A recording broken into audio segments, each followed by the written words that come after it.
Bismillahirrahmanirrahim. Assalamualaikum warahmatullahi wabarakatuh. Alhamdulillah hamdan katsiran thayyiban mubarakan fi kama yuhibbu rabbuna wa yarda. Wassalatu wassalam al-atamman al-akmalani ala al-mab'uth rahmatan lil alamin wa ala alihi wa sahbihi wa man tabi'ahum bi ihsanin ila yaumiddin, amma ba'd.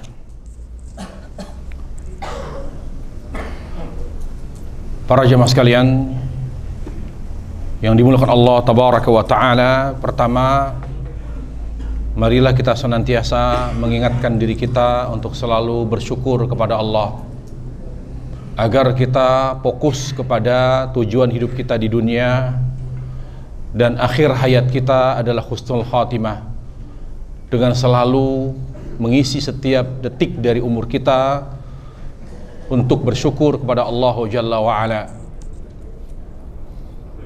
Karena Allah tabaraka wa ta'ala pada beberapa ayat Al-Quran menyampaikan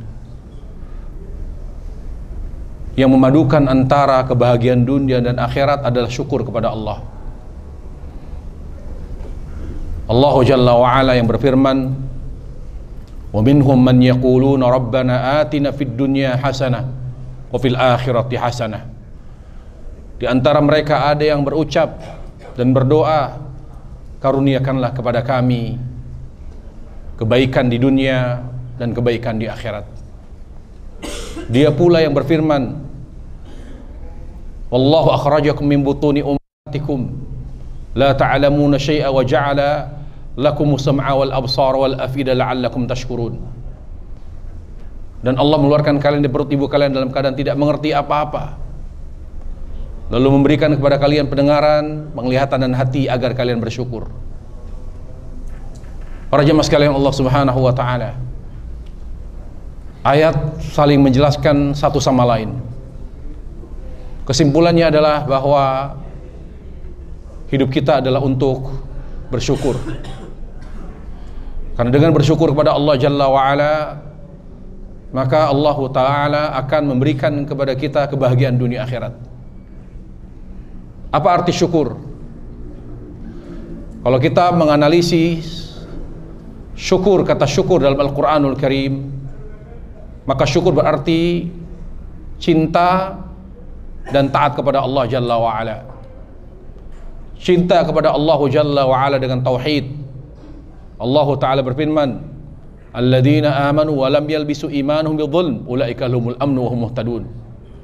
Dan orang-orang yang beriman yang tidak pernah mengotori iman mereka dengan kezaliman, yaitu syirik, maka bagi mereka keamanan dan keselamatan dunia akhirat, dan mereka akan menjadi orang-orang yang mendapatkan hidayah. Taat kepada Allah, syukur berarti taat kepada Allah, yaitu mengikuti Rasul sallallahu alaihi wasallam. Allah Ta'ala berfirman, qul in kuntum tuhibbunallah fattabi'uni yuhibbukumullah wa yaghfir lakum dzunubakum wallahu ghafurur rahim. Katakanlah wahai Muhammad, jika kalian wahai umat Nabi Muhammad benar-benar mencintai Allah, buktikan cinta kalian kepada Allah dengan mengikutiku, yaitu mengikuti Rasul sallallahu alaihi wasallam. Dengan kita mengikuti Rasul sallallahu alaihi wasallam dan sunnahnya, Allah akan mencintai kita, yuhibbukumullah wa yaghfir lakum dzunubakum, dan Allah akan menghapus seluruh dosa-dosa kita, dan Allah Maha Pengampun lagi Maha Penyayang. Para jemaah sekalian, karena bersyukur kepada Allah, yaitu dengan mencintai Allah dan taat kepada Allah, maka yang harus kita jaga selama kita hidup di dunia, dua, hati dan amal.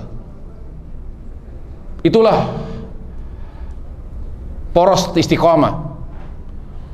Seputar itu istiqamah, seputar hati dan amal. Orang yang istiqamah adalah orang yang istiqamah hatinya, yang senantiasa ikhlas dan bertauhid kepada Allah. Seorang istiqamah yang istiqamah amalnya bercorak saleh, yang disebut dengan amal saleh, yaitu shawaban di makana alih Nabi sallallahu alaihi wasallam, senantiasa selaras dengan tuntunan Nabi sallallahu alaihi wasallam. Sehingga orang yang bersyukur kepada Allah Jalla wa'ala, yang dia jaga hati.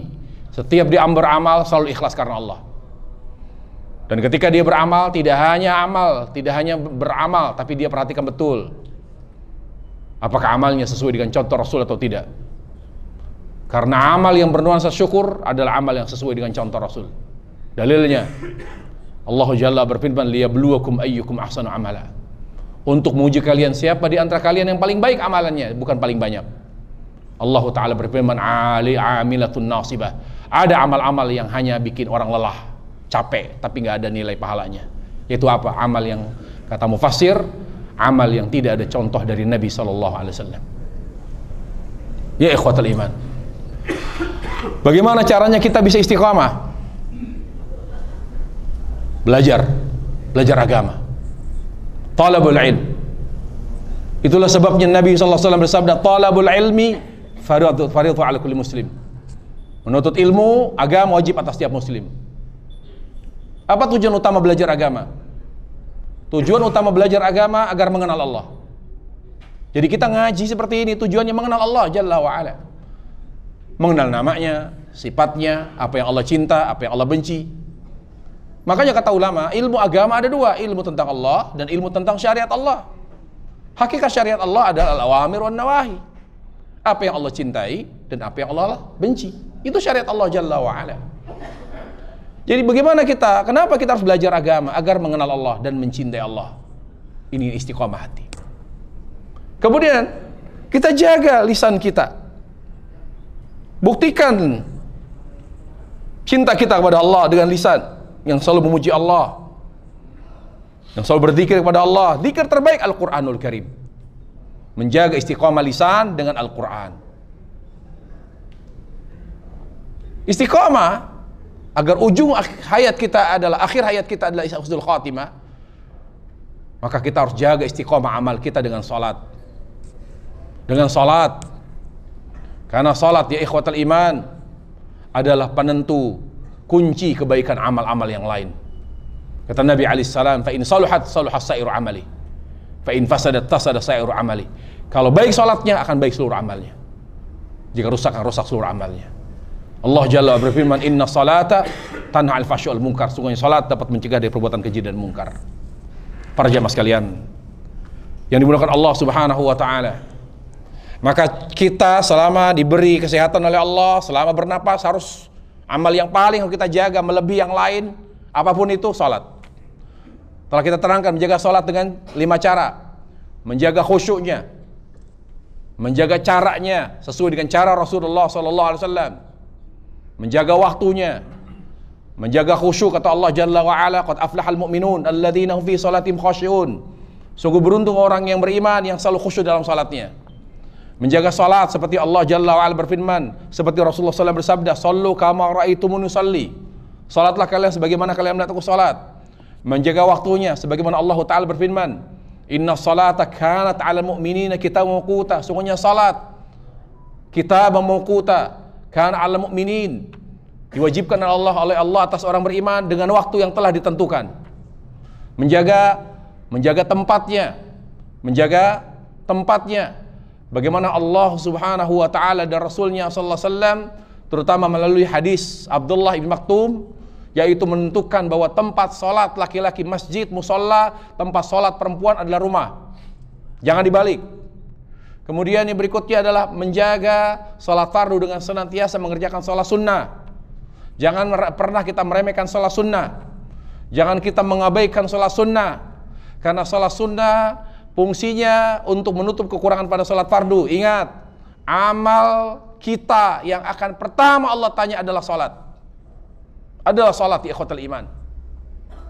Jaga salat sunnah muakkadah, rawatib. Muakkadah dan rawatib. Berikut ini ikhwatal iman, kita akan bahas tentang sujud sahwi. Kita sudah bahas tentang salat fardu. Hal terkait dengan zuhur, dengan asar, dengan maghrib, dengan isya, ya, juga terkait dengan salat subuh.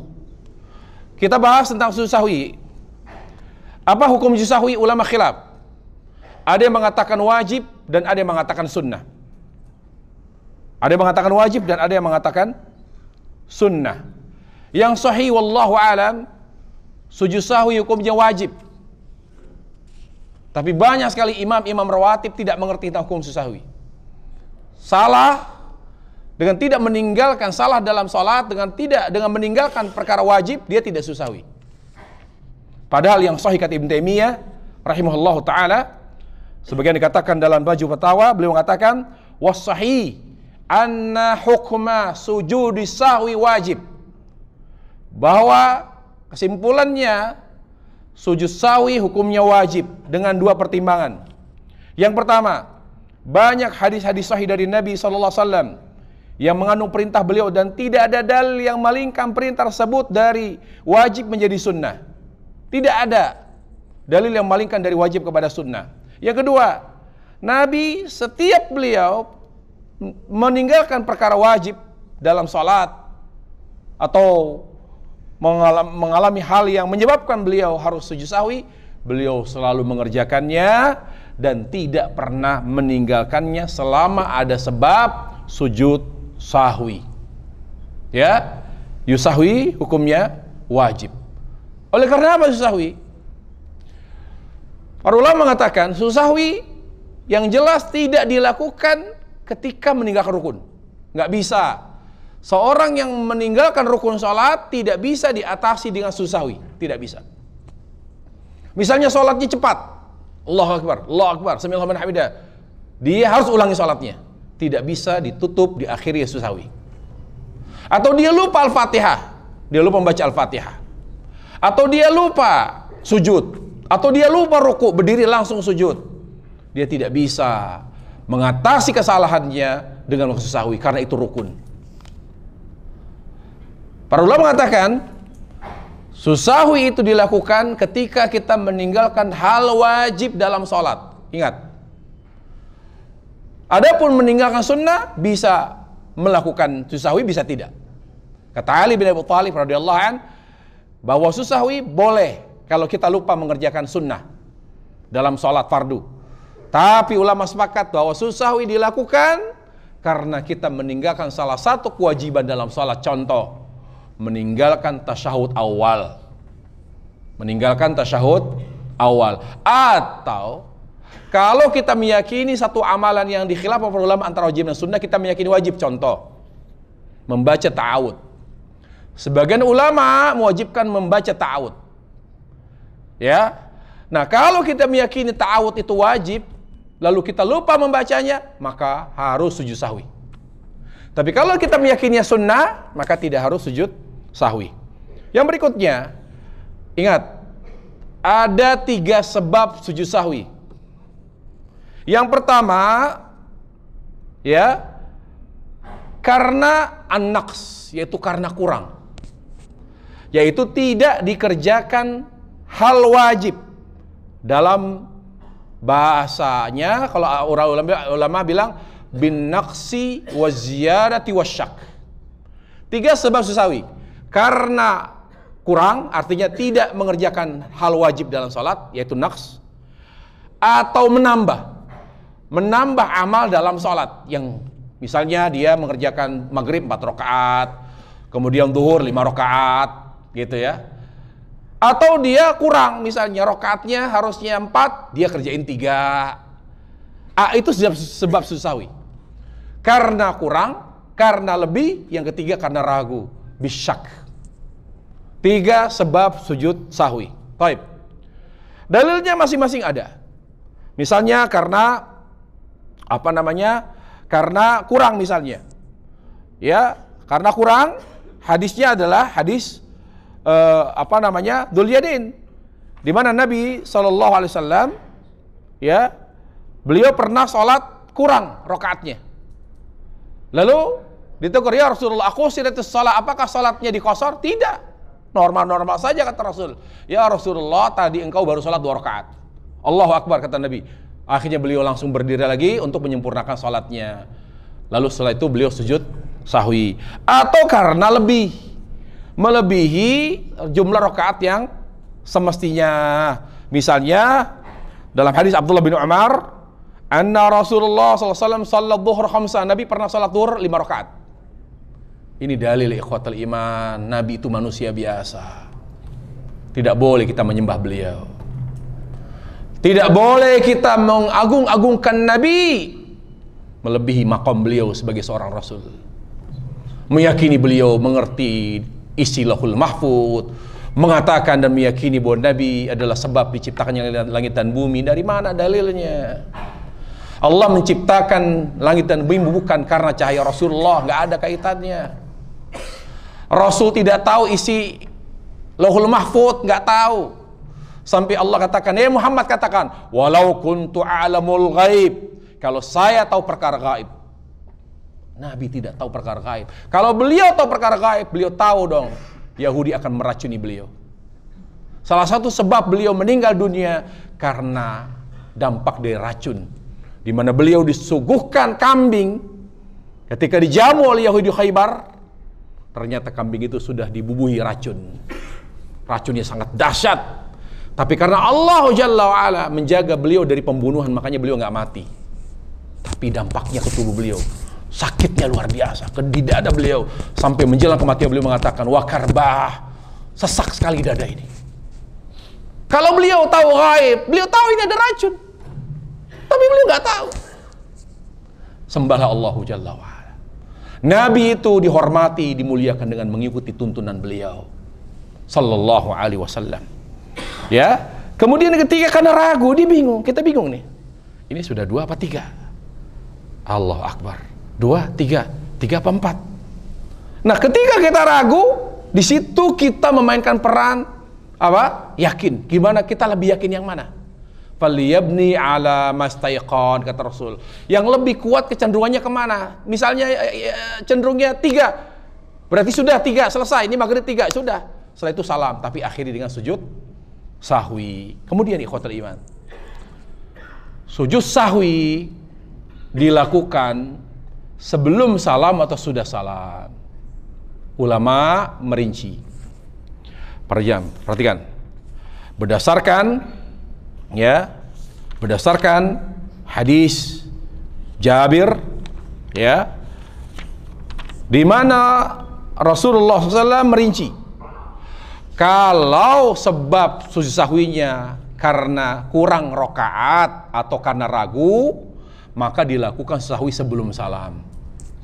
Tetapi kalau sebab sujud sahwinya adalah karena rokaat yang lebih atau menambah amal yang tidak sesuai dengan sholat yang Nabi ajarkan, istilahnya karena menambah, maka dilakukan sahwi setelah salam. Pertanyaan berikutnya adalah, bolehkah kita sembarang misalnya? Apakah mau sebelum salam, sesudah salam? Boleh. Tapi sesuai dengan tuntunan Nabi, yang idealnya adalah kalau karena kurang, karena ragu, maka sesahwinya dilakukan sebelum salam.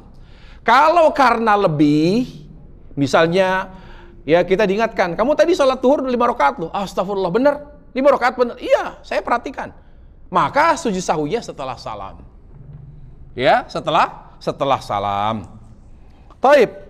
Adakah bacaan khusus? Adakah bacaan khusus pada saat sujud sahwi? Tidak ada.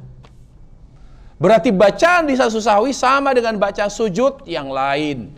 Membaca subhana rabbiyal a'la wa bihamdi. Bagaimana kalau ada yang tersebar, yang banyak tersebar di kalangan kaum muslimin, bahwa pada saat sujud sahwi membaca subhanalladzi la yaswa wa la yanam? Para ulama hadis mengatakan itu doa bacaan dhaif, lemah hadisnya. Kata Al-Hafidz Ibnu Hajar Al-Asqalani, Al-Imam Al-Hafidz Ibnu Hajar Al-Asqalani dalam kitabnya dalam kitab beliau Talkhisul Habir beliau mengatakan, ya, saya tidak menemukan asal-usul doa itu. Artinya tidak ada hadisnya. Jadi kalau kita susahwi cukup baca subhana rabbil a'la wa bihamdi, tetapi dimulai dengan takbir, ya. Para ulama berijma disyariatkan takbir ketika kami sujud Allahu Akbar, subhana rabbil a'la wa bihamdi, ya. Berapa kali? Sekali, 2 kali, 3 kali, maksimal 3 kali, ya. Kemudian setelah itu melakukan salam, ya. Jadi ada dalil bahwa setelah sahwi yaitu salam. Berkata Ibnu Sirin rahimahullah taala, saya dikabarkan oleh seorang sahabat yang bernama Imran bin Husain, di mana Nabi SAW beliau salam seusai sujud sahwi.